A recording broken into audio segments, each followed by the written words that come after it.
आप शुरू कीजिए।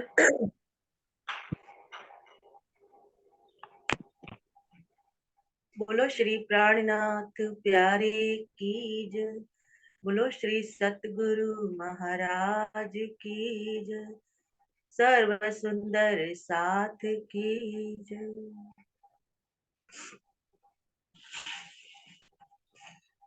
सतगुरु मैं तेरी पतंग, सतगुरु मैं तेरी पतंग, हवा विच उड़दी जावांगी, हवा विच उड़दी जावांगी।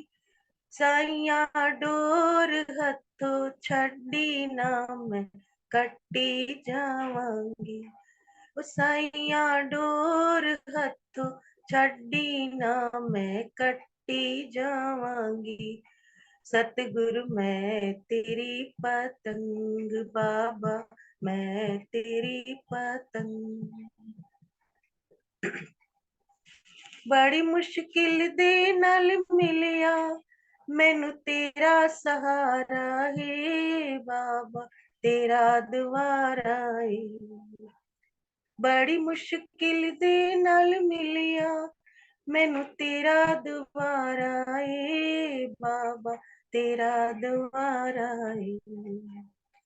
मैनू इको तेरा आसरा, नाल तेरा सहारा है बाबा, तेरा सहारा है। हुण तेरे ही भरोसे, हुण तेरे ही भरोसे, हवा विच उड़दी जावांगी, हवा विच उड़दी जावांगी। साइया डोर हथों छड़ी ना मैं कट्टी जावांगी। ओ साइया डोर हथों छड़ी ना मैं कट्टी जावांगी। सतगुरु मैं तेरी पतंग, बाबा मैं तेरी पतंग, हवा विच उड़दी जावांगी, हवा विच उड़दी जावांगी। साइया डोर हथों छड़ी ना मैं कट्टी जावांगी। साइया डोर हथों छड़ी ना मैं कट्टी जावांगी।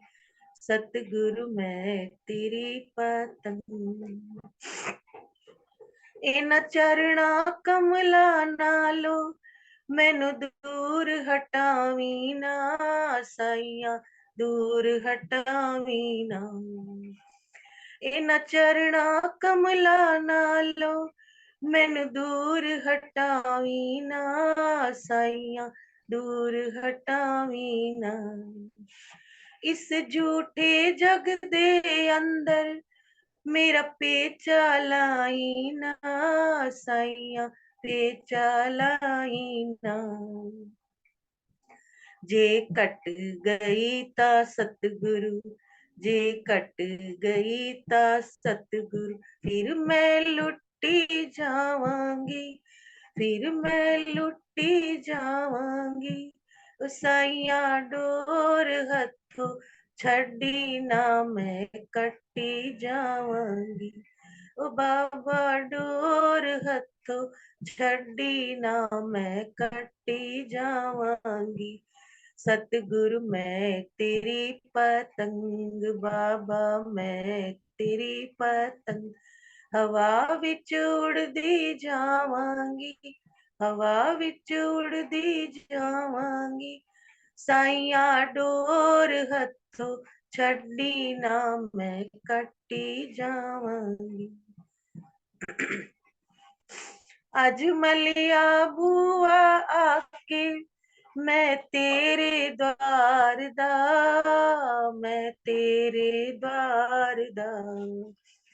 अज मलिया बुआ आके मैं तेरे द्वार दा, मैं तेरे द्वार दा। हथ रख दे एक वारी तू मेरे सिर ते प्यार दा, मेरे सिर ते प्यार दा। फिर जन्म मरण दे फेरे, फिर जन्म मरण दे फेरे, तो मैं बच्ची जावांगी, तो मैं बच्ची जावांगी। ओ साइया डोर हथों छड़ी ना मैं कट्टी जावांगी। ओ बाबा डोर हथों छड़ी ना मैं कट्टी जावांगी। सतगुरु मैं तेरी पतंग, ओ बाबा मैं तेरी पतंग। हवा विच उड़दी जावांगी, हवा विच उड़दी जावांगी। ओ साइया डोर हथों छड़ी ना मैं कट्टी जावांगी। ओ बाबा डोर हथों छड़ी ना मैं कट्टी जावांगी। सतगुरु मैं तेरी पतंग, बाबा मैं तेरी पतंग। बोलो श्री प्राणनाथ प्यारे की जय, सतगुरु महाराज की जय, सर्व सुंदर साथ की जय। प्रणाम जी। धन्यवाद पूजा दीदी। प्रणाम। प्रणाम जी। शुरू करते हैं सुंदर साथ जी। प्रथम लागू दोई चरण को, धनिये ना छुड़ाइयो खेन। लाख तले लालेड़िया, मेरे जीव के ही जीवन। इन पाँव तले पड़ी रहूं, धनी नजर खोलो बातून। पलना वालू निरखु नेत्रे, मेरे जीव के ही जीवन, मेरे जीव के ही जीवन। श्री बंदो सतगुरु चरण को, करूं सो प्रेम प्रणाम। अशुभ हरन मंगल करन, धनि श्री देव चंद्र जी नाम। श्री प्राणनाथ निज मूलपति, श्री मेहराज सुनाम। तेज कुंवर श्यामा युगल, जी को पल पल करूं प्रणाम। पिया जी को पल पल करूं प्रणाम। प्रणाम जी। सभी सुंदर साथ जी को मेरा प्रेम प्रणाम जी। परमहंस गोपाल मणि जी की बीतक में हमें पेज नंबर 158 पे, जिसमें प्रसंग चल रहा है टिकुरी गांव के पीठाधीशों की श्रृंखला का। उसमें एक प्रसंग चल रहा है कि श्याम दास जी को यहाँ पर पीठाधीश बनाया जाता है 1938 में, जो कि 12 वर्ष तक यहाँ पर पीठाधीश रहते हैं। उनका एक विशेष प्रसंग है जिसकी शुरुआत यहाँ पे हो रही है। आपका एक विचित्र प्रसंग है। एक समय आपने 11 लोगों के साथ श्री नौतनपुरी की तीर्थ यात्रा की। उस मंडली में नंद कुमार त्रिपाठी जी भी थे। श्री नौतनपुरी पहुंचकर कुछ दिवस रहने के बाद एक दिन रात्रि के समय नंद कुमार जी की अकस्मात मृत्यु हो गई। संत मंडली सहित सभी अत्यंत चिंतातुर हुए कि हम लोगों को बड़ा कलंक लगेगा, यहाँ इनकी मृत्यु होना अच्छा नहीं है। ऐसा सोचते हुए वे भजन करने लगे। जैसे ही उनकी माला पूरी हुई और उनके सिर पर हाथ फेरा तो नंद कुमार त्रिपाठी उठकर बैठ गए। सबके दिल में बड़ी खुशी हुई और फिर वे भी श्री नौतनपुरी से महामंगलपुरी आए। वहां 3 दिन रहे और वहां से फिर चले। अनेक मनोरम दृश्य देखते हुए आगे बढ़े। उन्हें नंदवार की झारी से होकर खानदेश आना था। जब उस झारी में प्रवेश किया तो वह स्थान निर्जल था। फल फूल इत्यादि खाद्य पदार्थों का अभाव था। उनके पास तो कुछ भी अनाज बचा था। उसकी पूड़ी बनाकर शिवराज जी को भोग लगाया गया और सबने आपस में उस प्रसाद को बांट लिया। उस प्रसाद से ही सबका भोजन पूरा हो गया।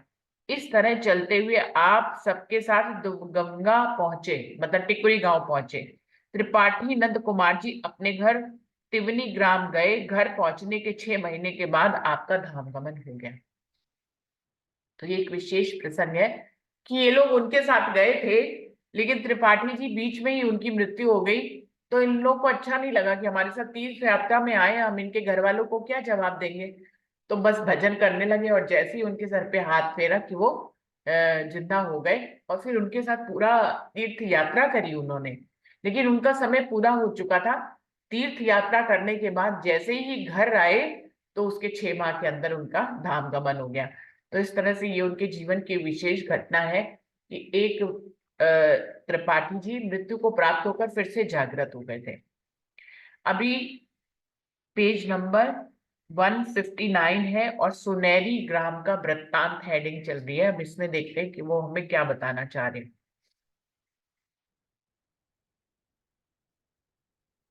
भैया गांव के मनबोध मिश्र की पुत्रियों का विवाह सुनहरी ग्राम में हुआ था। भैया गांव के रहने वाले थे ये मनबोध मिश्र, और उनकी पुत्रियों का विवाह जो है सुनहरी ग्राम में हुआ। महामंत्र तारतम लेकर वे अपने धर्म पर अटल रहती थी। उनको अनन्य प्रेम भक्ति में अरुण देखकर घर के लोगों का मन भी बदल गया। नंदकिशोर त्रिपाठी और बद्रीदीन त्रिपाठी ने महाराज श्री श्यामदास जी को बुलाकर अपने पुत्रों सहित आपसे श्री महामंत्र तारतम श्रवण किया। उनके कुटुंबी जन तभी से आज तक श्री कृष्ण प्रेमी धर्म को मानते आ रहे हैं। एक समय श्री महाराज श्यामदास जी उतरी गांव गए। गांव का नाम है उतरी। वहां मेवालाल त्रिवेदी बीमार थे। उनकी माता जी की मृत्यु हो गई थी, तो मेवालाल जी करुण विलाप करने लगे थे। श्री महाराजा श्यामदास जी ने उनसे कहा कि आप क्यों विलाप करते हो? वह वृद्ध थी तो मर गई, अच्छा ही तो हुआ। तब मेवाराम जी ने कहा कि मैं शरीर से स्वस्थ होता तो अपने हाथों से माता जी का क्रियाक्रम करता, लेकिन आज असमर्थ हूं। इसके अतिरिक्त तो मुझे कोई चिंता नहीं है। यह बात सुनकर आपने कहा कि तुम्हारी मनोकामना पूर्ण होगी। तुम्हारी माँ अभी मरी नहीं, लोगों ने देखा तो उनकी आंखें खुली हुई थी और वे सांस ले रही थी। घर में बड़ी खुशहाली हुई। उसके 1 मास बाद उन्होंने शरीर छोड़ा। आपके ऐसे बहुत से चमत्कारिक प्रसंग देखे गए, पर मैंने विस्तार भय से अधिक नहीं लिखे हैं। ऐसा चंद्रिका दास जी कह रहे हैं कि उनके बहुत से ऐसे प्रसंग हैं जो चमत्कारिक हैं, लेकिन विस्तार बहुत ज्यादा ना हो जाए इसके लिए मैंने ज्यादा नहीं लिखा है। आपने कई आत्माओं को महामंत्र तारतम सुनाकर मोक्ष प्रदान किया। मंदिर की उन्नति विस्तार पूर्वक किया। मंदिर की उन्नति और विस्तार पूर्वक किया।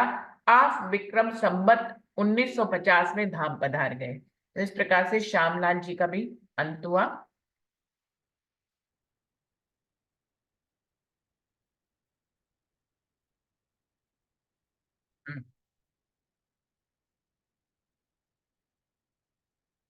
श्यामदास जी का धाम गमन हुआ इस तरह से। तत्पश्चात श्री महाराज दर्शन दास जी पीठाधीन हुए। श्यामदास जी के बाद दर्शन दास जी टिकरी गांव में जो मंदिर था गोपाल मणि जी का, उसके पीठाधीश बने। आपका आचरण बड़ा पवित्र था और रहन सहन नियमाति प्रभाव पूर्ण था। आप प्रेम के तो स्वरूप थे ही, जिससे सभी संत महात्माओं एवं सुंदर साथ को प्रेम की डोरी से बांधे रहते थे। आप 18 वर्ष की अवस्था में श्री साधु बाबा जी के शिष्य हुए थे। 12 वर्ष तक आप साधु बाबा जी की सेवा में रहे और 20 वर्ष श्री राजी महाराज की सेवा, पूजा और भंडारा इत्यादि कार्य किया आपने। 28 वर्ष तक आप पीठाधीश रहे।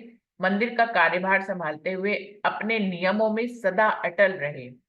सबने आपने भजन भक्ति करते कराते हुए अपना जीवन व्यतीत किया, और श्रावण कृष्ण चतुर्दशी संवत 1977 को आपका धाम गमन हो गया। महाराज श्री निर्मल दास जी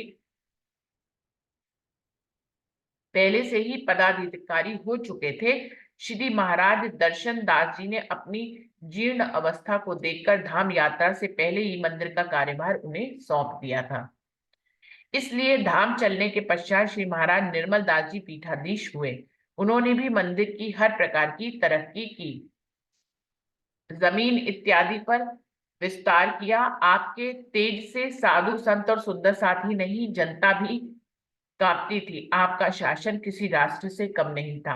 आपका तपोबल रोम रोम में झलकता था। आप 12 वर्ष तक महंत पद पर रहे और चैत्र कृष्ण पक्ष द्वितीया विक्रम संवत 1991 को आपका धाम गमन हुआ।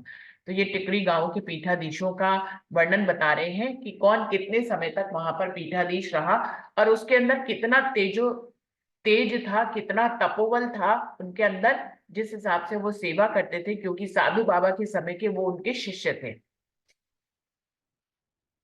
तत्पश्चात श्री महाराज चंद्रभान दास जी पीठाधीश हुए, जो लेखक के पुस्तक लिखने तक मंदिर का काम काज बड़े महत्व के साथ चला रहे थे। कृषि कार्य और मकान आदि इमारतों की उन्नति करने में बड़े आप कुशल रहे। आप सुशील एवं भजनानंदी थे।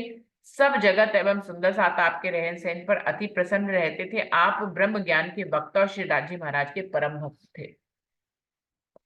अंतरी गांव का वर्णन।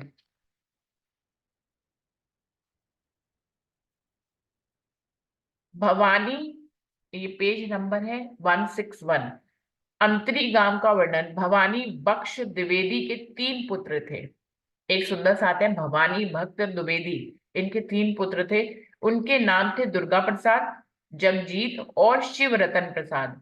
दुर्गा प्रसाद के 4 पुत्र थे, जयसिंह देव, इंद्रजीत प्रसाद, रामधर प्रसाद और सुखदेव प्रसाद।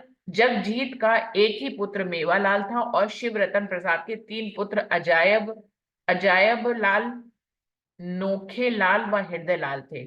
मेवालाल द्विवेदी का विवाह भैया ग्राम निवासी मनबोध राम मिश्र की लड़की के साथ हुआ था, जो पहले वर्णन आया, मनमोद सिंह की पत्नी के बेटी के साथ इनका विवाह हुआ था, जिसका नाम रमण कुमारी था। वह भी श्री परमहंस महाराज श्री जी की शिष्या थी। वह परम पवित्र एवं जागृत आत्मा श्री कृष्ण जी के अनन्य प्रेम भक्ता में विभोर थी। देखिए सुंदर सा जी, इसमें गोपाल मणि जी की बीतक में चंद्रिका दास जी ने हर जगह पे राज्य को श्री कृष्ण रूप में उच्चारित किया है, तो उनका भाव इसी रूप में था, तो इसलिए जगह जगह उन्होंने अक्षराति पूर्ण पारब्रह्म न लिखकर श्री कृष्ण को राजी महाराज मानकर इस तरह से लिखा है, लेकिन उनका भाव जो है अक्षराति पूर्ण पारब्रह्म के प्रति ही है, क्योंकि वो बात पूरी परमधाम की कर रहे हैं। कहीं पे भी ब्रजराज की उन्होंने बात नहीं करी है, सारी बात उन्होंने परमधाम की, परातम की बात, जो कि मूल मिलावा की हो रही है, इसलिए वहां पे वो राज्य को संबोधन, जैसे कि हम राज्य संबोधन करते हैं, वो श्री कृष्ण रूप में संबोधन कर रहे हैं। तो वो कह रहे हैं कि वो भी जागृत आत्मा थी और श्री कृष्ण जी के अनन्य प्रेम भक्ति में विभोर थी। वे अपने सद्गुरु की वाणी पर कटिबद्ध थी और परब्रह्म पुरुषोत्तम श्री कृष्ण की उन्हें पूर्ण पहचान थी। देखिए, परब्रह्म पुरुषोत्तम भी लिखते हैं तो उसके आगे श्री कृष्ण नाम लगाते हैं, तो परब्रह्म पुरुषोत्तम श्री कृष्ण जी की उन्हें पूर्ण पहचान थी। अतः श्री कृष्ण जी की अनन्यता पूर्वक पतिव्रत धर्म से सेवा करती थी और सतगुरु का चरणामत नित्य नियम से लेती थी। चरणामत लिए बिना वे जलपान भी नहीं करती थी। मेवालाल द्विवेदी जी ने शिव मंत्र श्रवण किया था। आप अपना इष्ट शिव को ही मानते थे, अतः घर में अनेक देव देवता भूत प्रेत इत्यादि का पूजन होता था। रमण कुमारी इन सब से विमुख रहती थी, क्योंकि वो तो राज्य को मानती थी और ऊपर से गोपाल मणि जी की वो शिष्या थी, तो वो घर में चाहे कोई किसी को भी माने, वो अपना राज्य में मगन रहती थी। घर में और देवी देवताओं की पूजा होती थी, लेकिन वो उसमें मतलब नहीं रखती थी। एक दिन की बात है कि किसी ने महाप्रसाद और चरणामत छिपा दिया। ये प्रसंग तो पहले आ चुका है, मुझे लग रहा है। ये दूसरा इनके लिए भी वही प्रसंग है, लेकिन नाम बिल्कुल अलग है। एक दिन की बात है कि किसी ने महाप्रसाद और चरणामत छिपा दिया, जिससे रमण कुमारी ने 3 दिन तक अन्न जल ग्रहण नहीं किया और प्रण कर लिया कि जब तक महाप्रसाद चरणामत मुझे नहीं मिलेगा, तब तक अन्न जल ग्रहण नहीं करूंगी, भले ही प्राण निकल जाए। यह बात श्री परमहंस श्री महाराज जी को भैया गांव स्थान पर भी अनुभव हो गया था। आपने श्री साधु बाबा जी के हाथ महाप्रसाद चरणामत भेज दिया। साधु बाबा जी द्वारा महाप्रसाद चरणामत प्राप्त कर रमण कुमारी ने अन्न ग्रहण किया। श्री महाराज जी की यह महिमा जानकर सब चकित हो गए और श्री साधु बाबा जी का विरक्त भेष और ब्रह्म तेज देख कर तथा उनके मुखार बिंद से ब्रह्म ज्ञान चर्चा श्रवण कर मेवालाल द्विवेदी सहित उनके लोगों की आत्मा श्री कृष्ण प्रणामी धर्म के प्रति श्रद्धा पूर्वक आकर्षित हो गई थी। और मेवालाल त्रिपाठी जी ने साधु बाबा जी से महामंत्र तारतम श्रवण करने के लिए प्रार्थना की और ये भी कहा कि मेरे घर में भूत प्रेत इत्यादि देव दानवों का पूजन होता है, उनसे भी हटाने का उपाय कीजिए। यह प्रार्थना स्वीकार कर आपने उन्हें महामंत्र तारतम सुनाया और उनके घर की चौरी खोदकर फेंक दी और कहा कि आज से तुम्हारे घर में प्रेता आदि भाग गए हैं। चौरी पता नहीं किसको कहते हैं, मुझे नहीं मालूम। उनके घर की चौरी खोदकर फेंक दी और कहा कि आज से तुम्हारे घर से प्रेत आदि भाग गए हैं। किसी सुंदर साथ को पता है चौरी किसको कहते हैं? उस दिन से मेवालाल द्विवेदी जी अन्य देवों की पूजा का परित्याग कर श्री कृष्ण जी की अनन्य भक्ति से सेवा पूजा करने लग गए। उनके सब भाइयों के हृदय में भी महामंत्र श्रवण करने की इच्छा उत्पन्न हुई थी, पर उस वक्त वे श्रवण न कर सके थे। इस प्रकार से एक पुत्री का विवाह देखिए एक परिवार में हुआ। उनके दृढ़ निश्चय और भक्ति भाव को देखकर पूरा पूरा परिवार ने उनके जो है वो तारतम मंत्र लिया और सेवा पूजा शुरू हो गई। वहां पर राज्य की पधरावनी हो गई और देवी देवता को वहां से हटा दिया गया। अजायब लाल द्विवेदी को यह भावना जागृत हुई कि हम श्री परमहंस महाराज जी के मुखारबिंद से महामंत्र तारतम श्रवण करेंगे। अजायब लाल द्विवेदी विक्रम संवत 1905 को श्री कृष्ण जन्माष्टमी के मेले पर भैया मंदिर गए और उन्होंने श्री महाराज के दर्शन कर उनके चरणों में साष्टांग दंडवत प्रणाम किया।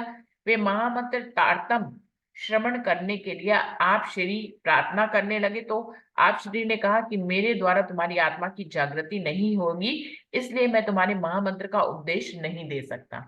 अब ये भी बात है कि उन्होंने पता नहीं क्या सोच के उनको तारतम नहीं दिया। उन्होंने कहा कि आपकी जागनी जो है वो मेरे माध्यम से नहीं होगी, तो मेरी आज्ञा से टिकरी गांव जाओ, वहां पर साधु बाबा जी के मुखारबिंद से महामंत्र तारतम श्रवण करो। वो आए इनके पास थे, गोपाल मणि जी के पास तारतम लेने आए थे, लेकिन उन्होंने कहा कि मेरे हाथ से तुम्हारी जागनी संभव नहीं है, तुम टिकरी गांव जाकर साधु बाबा जी से तारतम लो। तुम्हारी आत्मा जागृत हो जाएगी। अजायब लाल द्विवेदी श्री कृष्ण जन्माष्टमी के बाद श्री महाराज जी के चरणों में प्रणाम कर आपकी आज्ञा लेकर श्री कृष्ण जी का चिंतन करते हुए वहां से चल दिए। ब्रह्म सृष्टि जग आए के परमहंस कहलाए, अजर अजर दास महाराज के कहूँ चरित्र कछु गाए। अजब लाल द्विवेदी अपने घर ग्राम उत्तरी पहुंचे, पर उनके दिल में चैन न पड़ा। सतगुरु की प्राप्ति के बिना मनुष्य का जीवन बेकार है। देखिए यहाँ पे भी कहा गया है सतगुरु की प्राप्ति के बिना मनुष्य का जीवन एकदम बेकार है। यह शरीर क्षणभंगुर है, इसका क्या विश्वास है कि किस क्षण श्वास पूरी हो जाए। अतः सतगुरु प्राप्त करने में विलंब नहीं करना चाहिए किसी को भी। सतगुरु जो है जीवन में होना बहुत जरूरी है, क्योंकि वही हमें जो है राज्य से मिलाते हैं और सरलता से मिलाते हैं। सुंदर साथ जी देखिए, राज्य से मिलना तो हम वाणी भी पढ़ते हैं, चितवनी भी करते हैं, इन सब माध्यम से भी सेवा पूजा से भी राज्य मिलते हैं, लेकिन अगर सतगुरु हमारे संग हो तो जो हमारी यात्रा होती है, जो देर से पूरी होनी होती है, वो जल्दी पूरी हो जाती है। अतः सद्गुरु प्राप्त करने में विलंब नहीं करनी चाहिए। ऐसा विचार कर अजायब लाल द्विवेदी दीपावली के दिन टिकुरी मंदिर पहुंचे। मंदिर में जाकर श्री दाजी महाराज के दर्शन किए। तत्पश्चात प्रदक्षिणा देकर श्री साधु बाबा जी को साष्टांग प्रणाम करके फिर उन्होंने भैया मंदिर में श्री महाराज जी की आज्ञा जो हुई थी वह बात बताई। फिर अपनी जिज्ञासा जाहिर कर आपसे विनती की कि हे स्वामी, मुझे अपने चरणों का दास बनाकर मेरी आत्मा जागृत कीजिए। श्री साधु बाबा जी ने अजायब लाल जी को की प्रार्थना स्वीकार कर महामंत्र तारतम सुनाया और फिर महामंत्र श्रवण करते ही उनके दिल का पर्दा उड़ गया। सत्य असत्य दृष्टिगोचर होने लगा और उनकी आत्मा जागृत दशा को प्राप्त हो गई। देखिए, तारतम सुनते ही उनकी जो स्थिति है वो जागृत दशा को प्राप्त हो गई। माया ब्रह्म पिंड ब्रह्मांड शर अक्षर अक्षरातीत की पूर्ण पहचान उन्हें हो गई। हृदय में वैराग्य उत्पन्न हो गया और श्री साधु बाबा जी से संत भेष लेने के लिए प्रार्थना की, पर आपने अनेक प्रकार की शिक्षा और दृष्टांत देकर समझाकर उन्हें घर को वापस भेज दिया। वो उसी समय वैराग्य प्राप्त करना चाहते थे, उस समय इसको वैराग्य भेष कहा गया, कि मतलब वैसे ही कपड़े पहन लेंगे, और वैराग्य उनके दिल में आ ही गया था। लेकिन साधु बाबा ने सोचा कि ये बहुत जल्दी है, इसलिए उन्होंने उस समय उनको वैराग्य नहीं दिया। उन्होंने कहा, समझा बुझाकर उन्हें पहले घर वापस भेज दिया। अजब लाल द्विवेदी के हृदय में वैराग्य द्वंद मचा रहा था, जिससे घर के कार्य में अरुचि हो गई थी और दिल बेचैन हो रहा था। अजायब लाल द्विवेदी महामंत्र तारतम श्रवण कर घर आए तो उसके उनके सभी भाई श्री महामंत्र श्रवण करने के लिए उत्साहित हुए। विक्रम संवत 1905 माघ महीने में जयसिंह देव को छोड़कर सभी भाइयों ने दुर्गंगा मंदिर में श्री साधु बाबा जी की मुखारबिंद से महामंत्र श्रवण लिया। उनके सब भाइयों ने भी। उस दिन से अंतरी गांव के दुबे परिवार में श्री कृष्ण प्रणामी धर्म के अनुयायी होने लगे और उनके वंशज आज भी धर्म पालन करते हैं। जयसिंह देव जी शिष्य नहीं हुए क्योंकि उन्होंने यह समझा कि प्रथम गुरु का अपमान करना उचित नहीं होगा, पर वे श्री कृष्ण प्रणामी धर्म को ही अपना धर्म मानते थे और उन्होंने चक्रधर आदि अपने तीनों पुत्रों को महामंत्र आत्म श्रवण कराया था और उनका कुटुंब आज भी धर्म पर अटल है। एक भाई के अंदर सिर्फ उन्होंने तारतम नहीं लिया, लेकिन उनके पीछे उनकी श्रद्धा ये थी कि वो जो पहले उनके सद्गुरु हैं उनको उन्हें नहीं छोड़ना चाहिए। इस भाव से उन्होंने तारतम भले चाहे नहीं लिया, साधु बाबा को सद्गुरु के रूप में नहीं लिया, लेकिन अपने पुत्रों को बराबर उन्होंने उनसे ही तारतम दिलवाया और आज तक उनका पूरा वंशज जो है वो कृष्ण प्रणामी धर्म की ही सेवा पूजा करते हैं। Page number 164। अजायब लाल द्विवेदी की विरक्त दशा।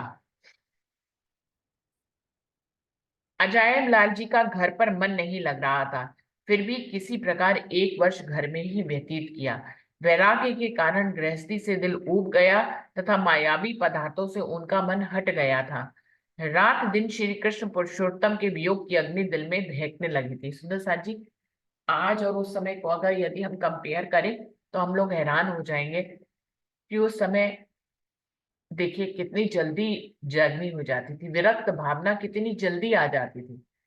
अभी हम लोग जो है वाणी पढ़ रहे हैं कई सालों से, लेकिन इस तरह की विरक्त भावना नहीं आती कि माया ही छोड़ दें, कमाना खाना छोड़ दें और सब कुछ करके सिर्फ भजन कीर्तन में लग जाए। अभी ऐसी दशा किसी की भी नहीं है। उस समय तारतम सुनते ही ऐसी दशा आ जाती थी। तो तब एक दिन वे रात को घर से निकलकर चल दिए। विरक्त भावना अजायब सिंह जी की बहुत बढ़ गई, तो एक दिन रात में वे घर से निकलकर चल दिए। उस वक्त उनकी उम्र मात्र 20 वर्ष की थी। जब सवेरा हुआ तो घर के लोगों ने उन्हें घर पर न देखकर खोजना प्रारंभ किया।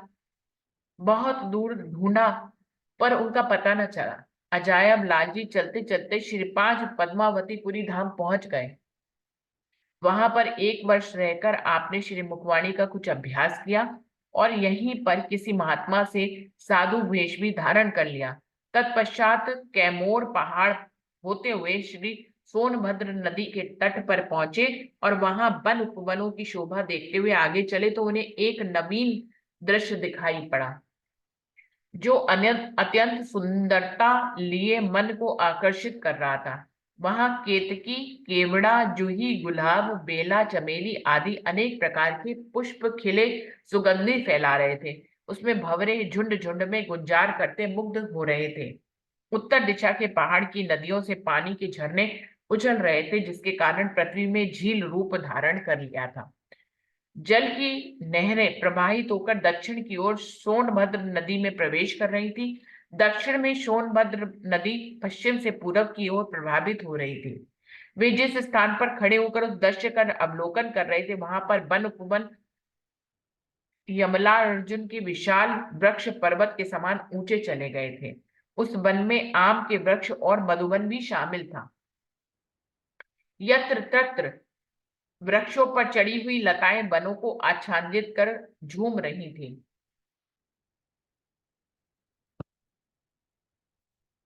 बड़ा सुंदर वर्णन कर रहे हैं। पास ही में एक छोटा सा पहाड़ का टीला और उसके ऊपर एक वट वृक्ष दिखाई दिया, जिसकी लंबी और विशाल डालियां बहुत घेरे हुए शोभा ले रही थी। उसमें बड़वाइयां के पृथक पृथक स्तंभ चारुता बढ़ा रहे थे। श्री कृष्ण के विरह में पागल हो वन वन में भटकते हुए विरक्त अंजर दास जी ने आकर यह दृश्य देखा तो उनका मन प्रसन्न हुआ और आत्मा को कुछ शांति का अनुभव हुआ।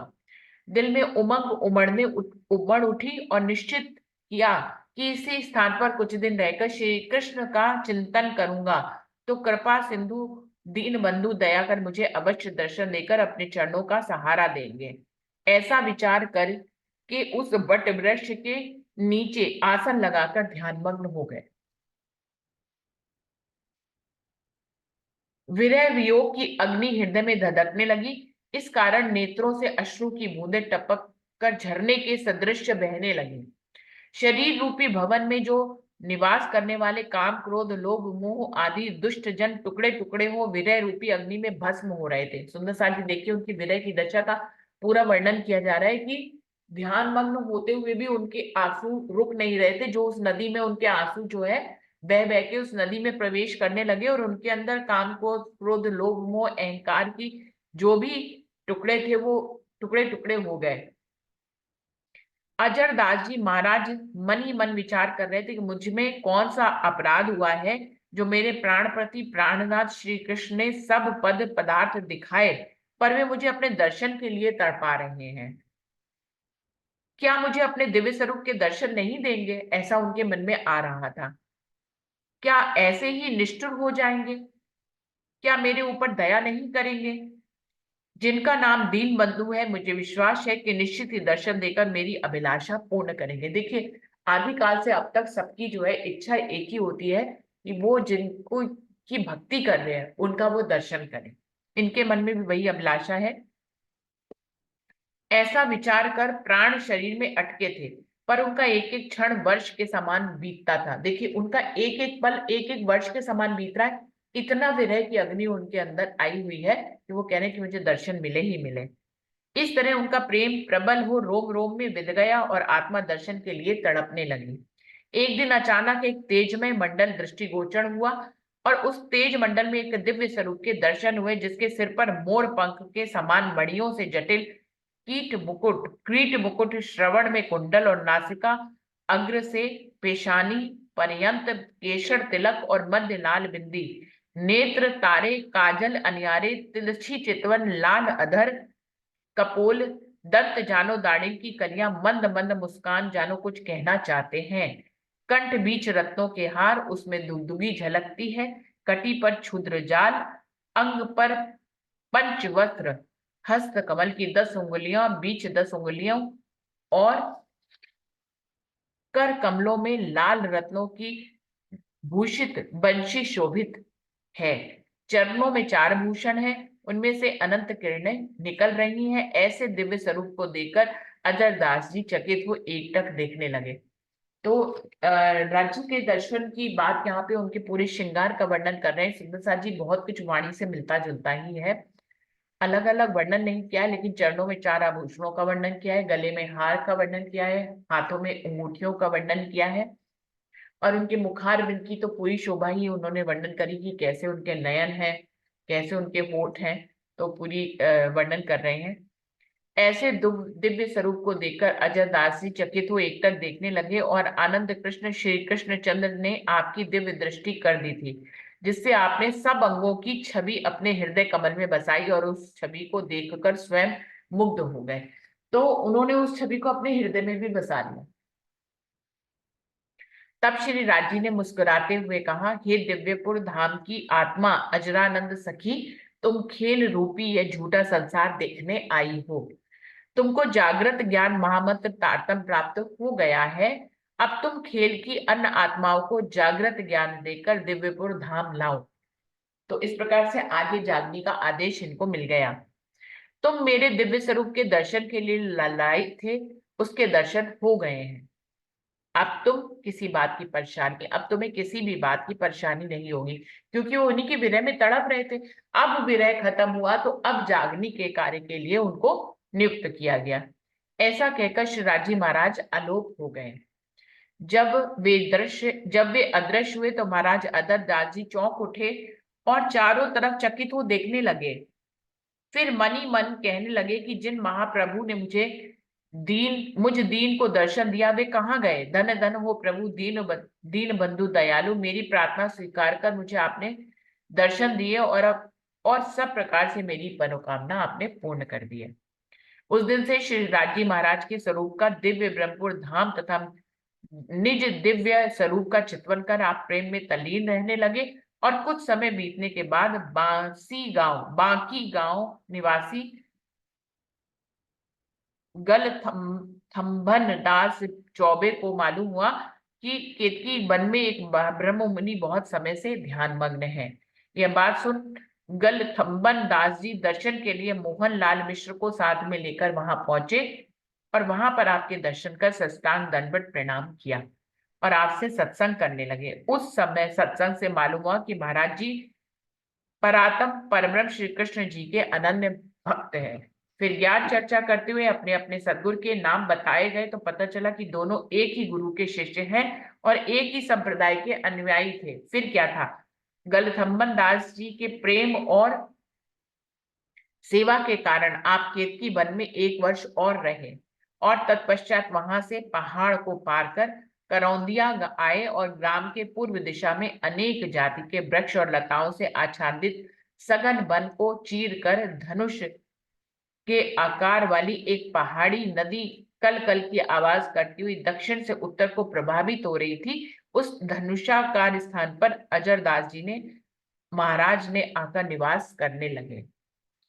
करौंदिया गांव 10 वर्ष की नई आबादी थी और पंडित राम सेवक पांडे सोन नदी के दक्षिण में बद्री गांव के निवासी थे और उन्होंने ही करौंदिया ग्राम को आबाद किया था। उन्होंने उनकी लड़की बद्री गांव से अंतरी गांव में अजायब लाल द्विवेदी के साथ ब्याही थी। इन्हीं अजायब लाल द्विवेदी ने 20 वर्ष की अवस्था में घर से भागकर वैराग्य धारण कर लिया था। तभी से पंडित राम सेवक पांडे की लड़की अपने मायके में समय काट रही थी। महाराज अजरदास जी ने आकर उस वन में कुछ दिवस निवास किया और एक दिन किसी कार्यवंश कोई मजदूर उस वन में गया और वहां पर उन्हें एक वृक्ष के नीचे ध्यानमग्न देखा। वह मजदूर दर्शन कर वापस लौट आया तो शाम के वक्त उस मजदूर ने जाकर पंडित राम सेवक पांडे से कहा कि वन में एक महात्मा रहते हैं। यह सुनकर पंडित जी ने उस मजदूर से विस्तार से पूछा तो उसने पूरी बात बताई। सवेरा होते ही पंडित जी उस मजदूर को साथ लेकर महात्मा को ढूंढने के लिए चल पड़े। वह जंगल भयानक था। चलते हुए उस स्थान पर पहुंचे जहां पर व्यक्ति ने उन्हें देखा था, परंतु वहां पर महात्मा जी नहीं मिले। वे और आगे बढ़े तो नदी की पश्चिम दिशा में धनुष के बीचों बीच एक झाड़ी में वृक्ष के नीचे बैठे हुए ध्यान में लीन थे। पंडित जी आपके दर्शन व दंडवत प्रणाम कर महाराज अजरदास जी के स्वरूप का अनुमान करने लगे। थोड़ी देर में महात्मा जी का ध्यान खुला और पंडित जी को प्रणाम किया। तत्पश्चात आनंद मंगल का समाचार पूछा और वार्तालाप के दौरान परस्पर पहचान हो गई। तब पंडित जी को वे अपने घर बुलाने के लिए बहुत कोशिश करी पर उन्होंने आने के लिए मना कर दिया, इनकार कर दिया। तब पंडित जी ने विवाहित स्त्री का परित्याग करने को लेकर शास्त्र पुराणों का प्रमाण देते हुए बहुत विरोध किया, पर महाराज अजरदास जी ने उन्हें शास्त्र पुराणों के प्रमाण से उन्हें समझाया कि संसार मार्ग में रहते हुए विवाहिता का परित्याग करना दोष माना जाता है, पर आत्म कल्याण व पर आत्म प्राप्ति के लिए वैराग्य ज्ञान के साथ माया मोह विषय वासना ममता आदि माया जनित पदार्थों का परित्याग करना अनुचित नहीं है। स्त्री पुरुष का साथ तो क्षणभंगुर होता है, आत्मा का परमात्मा के साथ मिलन होना ही परम सत्य है। उन्होंने वेद शास्त्र पुराण इतिहास इत्यादि शास्त्रों का प्रमाण देकर पंडित जी को समझाया कि ज्ञानोपदेश से संतोष प्रदान दिया। सुंदर साथ जी पेज नंबर 168 है। आगे का अगली मीटिंग में कर लेते हैं सुंदर साथ जी।